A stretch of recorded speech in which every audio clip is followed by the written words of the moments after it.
GCFിന്റെ പുതിയൊരു എപ്പിസോഡിലേക്ക് ഏവർക്കും സ്വാഗതം. ഇന്നത്തെ നമ്മുടെ വീഡിയോ എന്ന് പറയുന്നത് ആട് കൃഷിയുടെ മറ്റൊരു എപ്പിസോഡാണ്. അപ്പോൾ നമുക്ക് നേരെ വീഡിയോയിലേക്ക് പോയാലോ.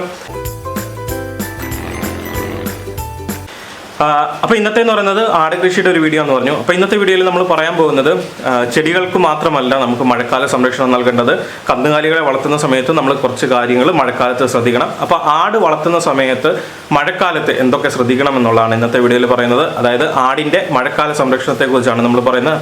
ഇന്ന് നമ്മൾ മഴക്കാല സംരക്ഷണത്തിനെ പറ്റിയാണ് പറയാൻ പോകുന്നത്. ആടുകൾക്ക് ഈ മഴക്കാലത്താണ് കൂടുതലും വയറ്റിളക്കം, ചുമ, മൂക്കൊലിപ്പ് ഇങ്ങനെയുള്ള പല അസുഖങ്ങൾ വരുന്നത്. ആടുകൾക്ക് കേടുപാടുകൾ സംഭവിക്കുന്നത് ഇതൊക്കെ ഈ മഴക്കാല സംരക്ഷണമാണ്. അതൊക്കെ നമ്മൾ ശ്രദ്ധിച്ചില്ല എങ്കിൽ നമ്മൾ വളരെ കാര്യമായിട്ട് വളർത്തുന്ന ആടുകൾക്ക് പലവിധമായ രോഗങ്ങളും പിടിപെടാൻ സാധ്യതയുണ്ട്. അതിന് നമ്മൾ ആദ്യം ചെയ്യേണ്ടത് എന്താണെന്ന് വെച്ച് കഴിഞ്ഞാൽ മഴക്കാലത്ത് ആടുകൾക്ക് ഈ തീറ്റ കൊടുക്കുന്നതാണ് വളരെ ശ്രദ്ധിക്കേണ്ടത്. ഈ ചക്കമടല്, കപ്പേല അങ്ങനെയൊക്കെ ഉള്ളതൊന്നും തിന്നാതിരിക്കാൻ നമ്മൾ ശ്രദ്ധിക്കേണ്ടത് ആവശ്യമാണ്. അതുപോലെ തന്നെ ഈ പിണ്ണാക്ക് കൊടുക്കുന്നത് ഈ മഴക്കാലത്ത് മറ്റുള്ള സമയത്ത് കൊടുക്കുന്നതിനേക്കാൾ ഒരല്പം അളവ് കുറച്ച് കൊടുത്താലും കുഴപ്പമൊന്നുമില്ല. അവർക്ക് ദഹനക്കേട് അങ്ങനെയുള്ളതൊന്നും സംഭവിക്കുന്നില്ല.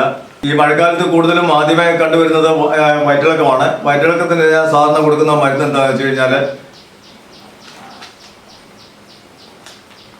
നിബ്ലോൺ എന്ന് പറയുന്ന ഈ പൗഡറാണ് മേടിച്ച്. ഇതിന് ഒരു പാക്കറ്റിന് 50 രൂപ വരെയാണ്.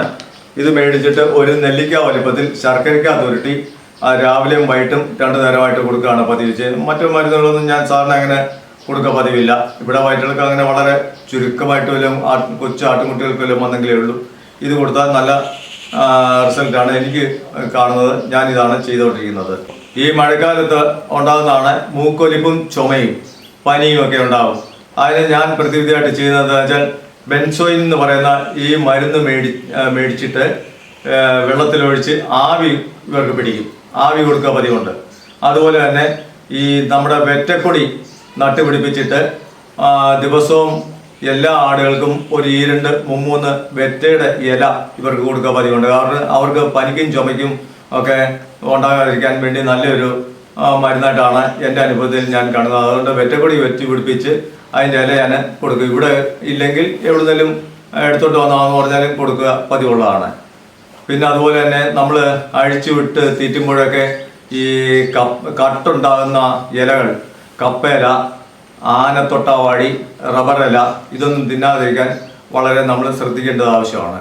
പിന്നെ ഒരു ദിവസം അഥവാ ആഹാരം കൂടുതൽ കഴിച്ചു അല്ലെ എന്തെങ്കിലും ഒരു ചക്കവടലോ വല്ലതും തിന്നു, അങ്ങനെ ഗ്യാസിൻ്റെ അസുഖം കൊണ്ട് വയറ് വീർക്കുകയാണെങ്കിൽ നമ്മൾ പെട്ടെന്ന് ചെയ്യേണ്ടത് എന്താണെന്ന് വെച്ചാൽ ഗ്യാസ് ഓഫ് എന്ന് പറയുന്ന ഒരു മരുന്ന് മെഡിക്കൽ സ്റ്റോറുകളിൽ മേടിക്കാൻ കിട്ടും.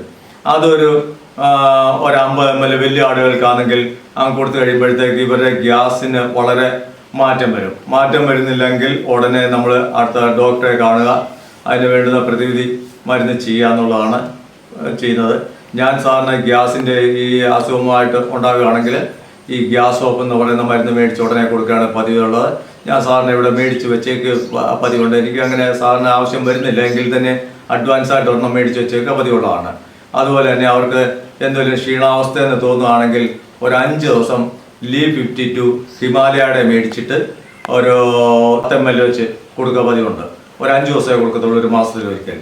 അങ്ങനെ അവർക്ക് ആ ക്ഷീണം ഉണ്ടാകാതിരിക്കാൻ വേണ്ടി അതും ചെയ്യും. അതുപോലെ തന്നെ വിര ഇളക്കുന്നത് ആട്ടിൻകുട്ടികൾക്കാണെങ്കിൽ 21ാമത്തെ ദിവസം ഒരാട്ടിൻകുട്ടി ജനിച്ചു കഴിഞ്ഞാൽ 21ാമത്തെ ദിവസം വിരയ്ക്കുള്ള മരുന്ന് കൊടുക്കും. പിന്നെ എല്ലാ മാസവും 6 മാസം വരെ വിര മരുന്ന് കൊടുക്കുക പതിവുണ്ട്. അത് അവരുടെ വെയിറ്റ് അനുസരിച്ചാണ് മരുന്നുകൾ കൊടുക്കേണ്ടത്. അവിടെ നമുക്ക് ഇന്ന ആടിന് ഇത്ര വെച്ച് കൊടുക്കണമെന്നൊന്നും പറയാൻ നമുക്ക് പറ്റില്ല. വെയിറ്റ് അനുസരിച്ച് വേണം കൊടുക്കേണ്ട മരുന്നിൻ്റെ ഡോസ് കണക്കൂട്ടാൻ.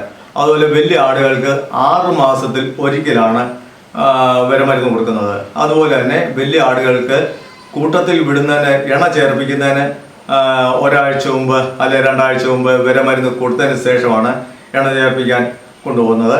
അതുപോലെ തന്നെ ചന പിടിച്ച് 3.5 മാസം ആകുമ്പോൾ ഒരു TT ഇഞ്ചക്ഷൻ എടുക്കുക പതിവുണ്ട്.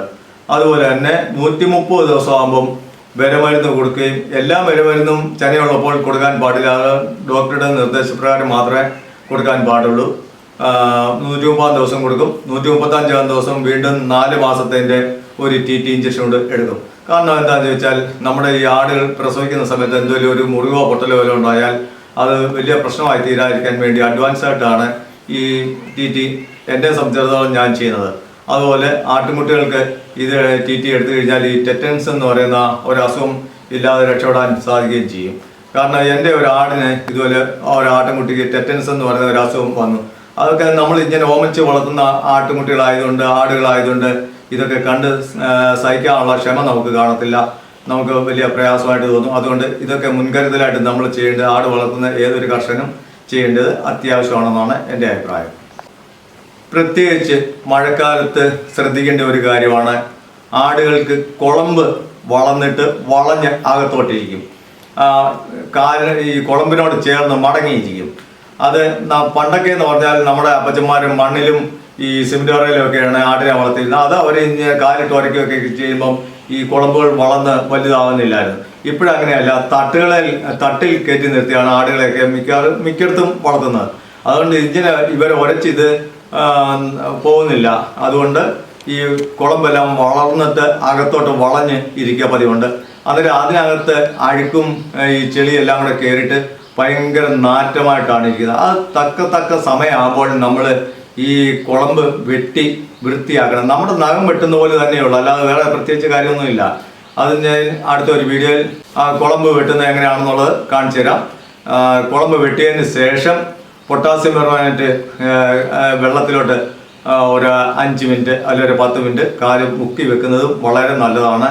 അത് കഴിഞ്ഞിട്ട് മാസത്തിൽ ഒരിക്കലാന്ന് പറഞ്ഞാലും ഈ പറയുന്നത് പൊട്ടാസ്യം പെർമാനേറ്റ് ആടുകളുടെ കാലുകളൊന്ന് മുക്കുന്നത് വളരെ നല്ല ഫലപ്രദമായ ഒരു കാര്യമാണ്.